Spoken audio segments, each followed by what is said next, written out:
If you're a real estate investor who focuses primarily on properties that are owned by people who have a lot of distress and a lot of things going on, I want you to understand this statement that I'm about to make.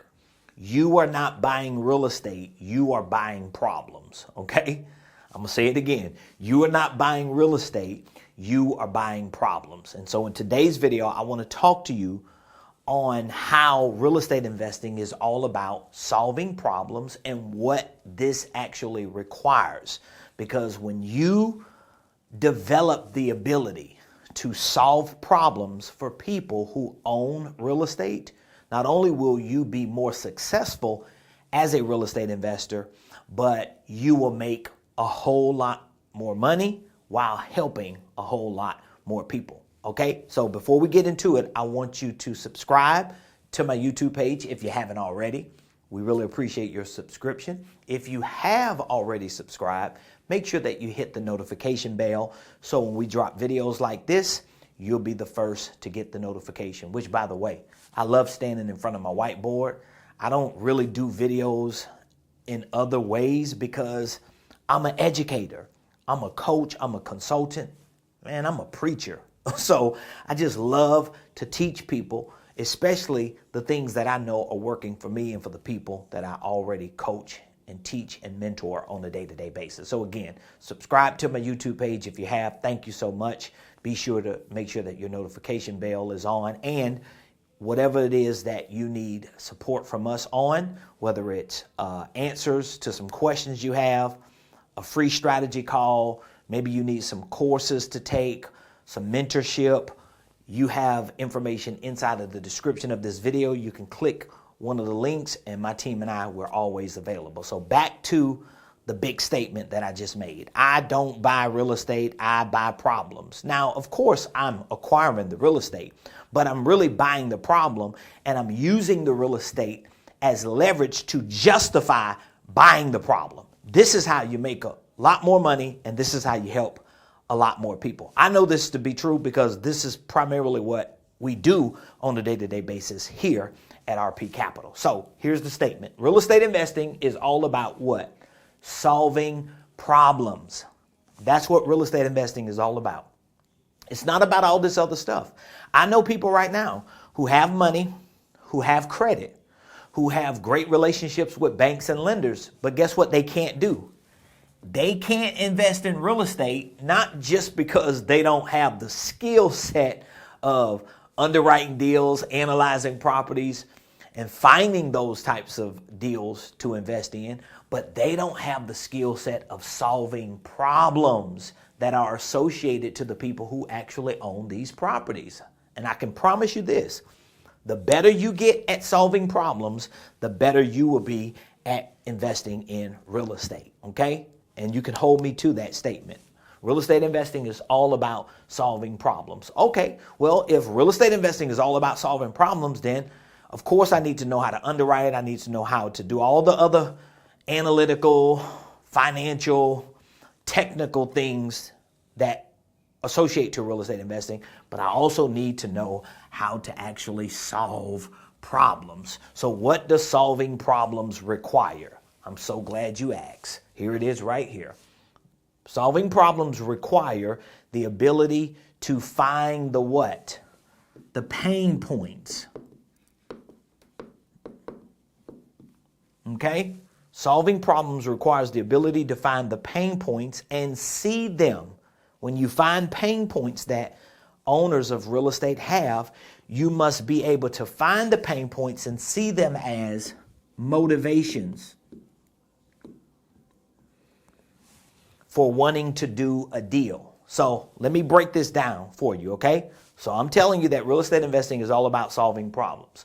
Solving problems requires the ability to find the what? The pain point. So I have to be able to find and identify with the things in the life of the owner of this property that are causing pain, okay?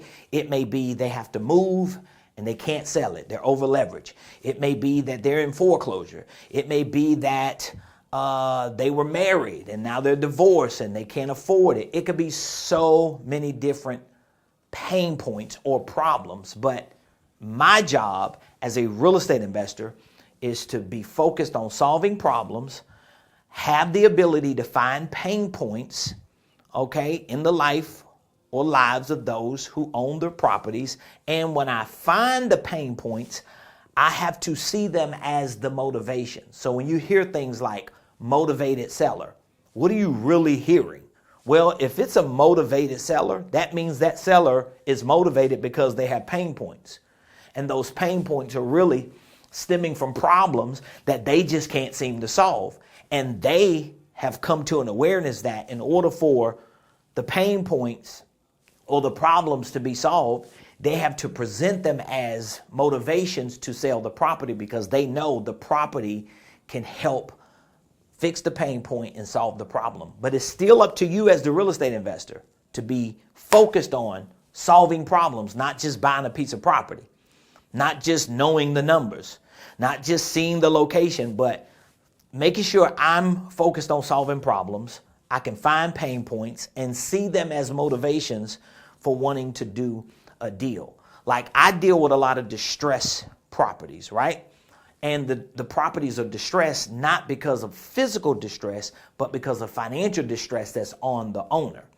And because this is a distressed situation, I'm able to understand that their motivation is not a motivation that they have because they just want to sell the property voluntarily, but they're pretty much forced to do something with this property because they can't fix the pain point and solve the problem. So let's go back through it one more time, especially if you know this is something that you want to build your life around. Real estate investing is all about solving problems, so you got to focus on solving problems.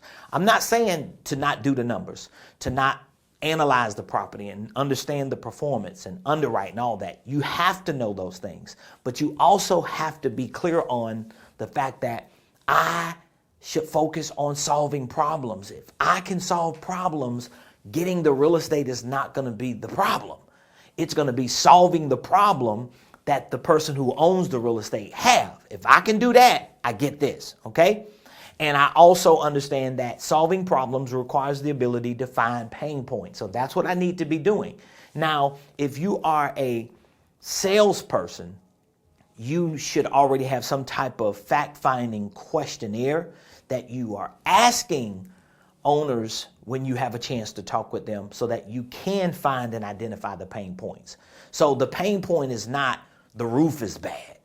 The pain point is not getting your little list out and saying, okay, when was the last time you had your HVAC service? When was the last time you got this done? That ain't finding the pain points, because the pain point is not the roof. The pain point is I'm gonna be homeless. The pain point is I'm in foreclosure. The pain point is I got to downsize. I'm not married no more. I can't afford it. The pain point is I don't want to be homeless. The pain point is I got to relocate for my job and I'm over leveraged. Those are the pain points. So I have to have the ability to find those pain points and see them as motivations, even if they're not saying I'm a motivated seller. Trust me, those pain points are by default motivations. And these are the things that I should highlight because they will put that person in a position to want to do the deal, especially when I can check the boxes to solve problems, fix the pain points, satisfy their motivations, and help them do the deal so that they can move to the next chapter of their lives. All right, so be clear on what real estate investing is all about and what it requires. If you have any questions, drop them in the comments. I'll be more than happy to answer them. If there's anything we could do to help you along the way, don't hesitate to reach out to us, and I'll see you in the next video.